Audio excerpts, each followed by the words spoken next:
ஒரு மாம்பழம். மதியம் யார் வர்றது? காரைக்கால் அம்மையாரோட கணவர் சாப்பிட பசியோடு வராரு.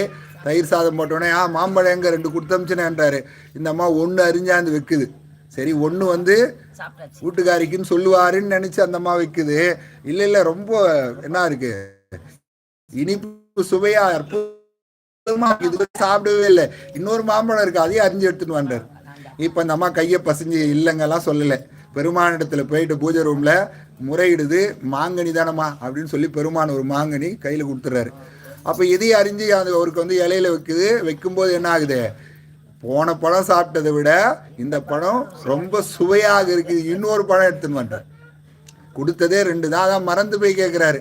அப்படி கேட்கும்போது மறுபடியும் பெருமான் வந்து அந்த பழத்தை கொடுக்குறாரு. இவர் வாங்கிறதுக்குள்ளே அப்போ தான் யோசனை வருது, நம்ம கொடுத்தது 2 பழம் தான், ஆனால் 3வது பழம் வருதுன்னா என்ன ஏதுன்னு கேட்கும்போது நடந்த விஷயத்தை அடியார் வந்தார். அவருக்கு வந்து